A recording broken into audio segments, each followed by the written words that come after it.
My beloved children, gather around as I share with you the story of my final days on earth. On that fateful night, we sat together for what would be our last meal.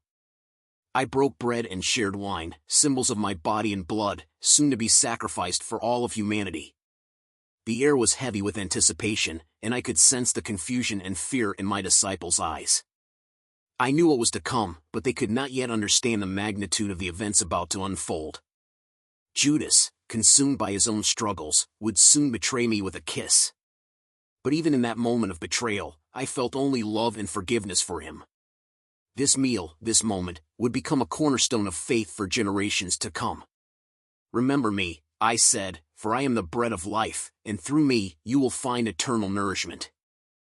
After our meal, we ventured to the Garden of Gethsemane, where the weight of my impending sacrifice bore down upon me. In those quiet moments, I prayed fervently to my Father, asking if this cup could pass from me. The night was dark, mirroring the spiritual anguish that gripped my soul.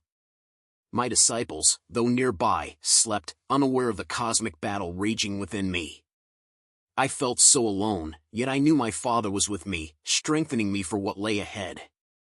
In those hours, I chose to embrace my destiny, to fulfill the prophecies, and to offer myself as the ultimate sacrifice for all of humanity. The garden, once a place of peace, became the stage for the beginning of my journey to the cross.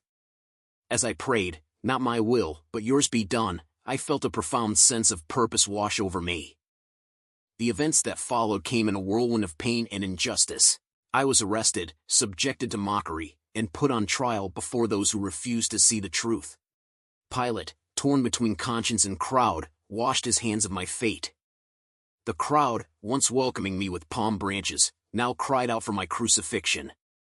As I carried my cross through the streets of Jerusalem, I bore not just the weight of the wood, but the sins of all humanity. Each step was agony, yet each step brought me closer to fulfilling my Father's will. At Golgotha, they nailed me to the cross, a symbol of shame that would become a beacon of hope. Even in my suffering, I looked upon those who persecuted me with love, asking my Father to forgive them. In those moments of excruciating pain, I felt the full weight of separation from my Father, crying out, my God, why have you forsaken me?" As I hung upon the cross, an extraordinary event occurred that would be remembered for generations. Darkness fell over the land, not for a brief moment, but for 3 long hours. This was no ordinary eclipse, it was as if creation itself mourned. The sun hid its face, unable to bear witness to the suffering of its creator.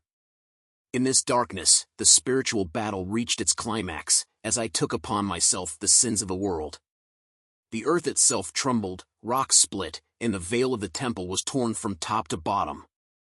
This wasn't just a natural phenomenon, but a divine sign of the old covenant giving way to the new. As I breathed my last, declaring it is finished, the centurion standing guard recognized the truth, proclaiming, "Truly, this was the Son of God." Even in death, my sacrifice was already beginning to change hearts and open eyes to the reality of God's love. On the 3rd day, as dawn broke, something miraculous happened.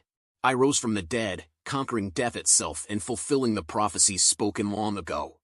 The tomb, once a place of sorrow, became empty, a testament to the power of God's love and the promise of new life. Mary Magdalene, in her grief, came to the tomb and found it open, setting in motion a series of events that would change the world forever. When I appeared to her, her sorrow turned to joy, and she became the first witness to the resurrection. Over the next 40 days, I appeared to many of my followers, reassuring them of my victory over death and instructing them in the kingdom of God. These encounters transformed their fear into courage, their doubt into faith, and their despair into hope. My resurrection was not just a personal triumph, but a promise of new life for all who believe. Before ascending to my Father, I gathered my disciples on a mountain in Galilee. There, I gave them what would become known as the Great Commission, a charge to spread the good news of salvation to all corners of the earth. I assured them that all authority in heaven and on earth had been given to me, empowering them for the task ahead. I instructed them to make disciples of all nations, baptizing them and teaching them to obey everything I had commanded.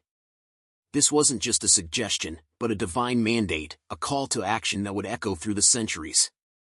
I promise to be with them always, even to the end of the age, a comforting assurance of my enduring presence. This commission wasn't just for those present that day, but for all who would follow me in the years to come. It was a passing of the torch, entrusting my message of love, forgiveness, and reconciliation to human hands. As I prepare to leave you, my beloved friends, I want to assure you of one final truth: I will return. Just as I ascended to heaven, so will I come again, this time not as a humble carpenter but in glory and power. The day and hour of my return are known only to the Father, but you must always be ready. There will be signs, wars, earthquakes, false prophets, but do not be alarmed, for these things must happen. Instead, stay vigilant and faithful, spreading my message of love and redemption to all who will listen. When I return, it will be to establish my kingdom fully on earth, to bring justice and peace to all creation.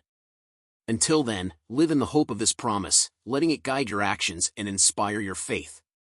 Remember, I am with you always, even to the end of the age, and my return will mark the beginning of an eternity spent together in the presence of our loving Father.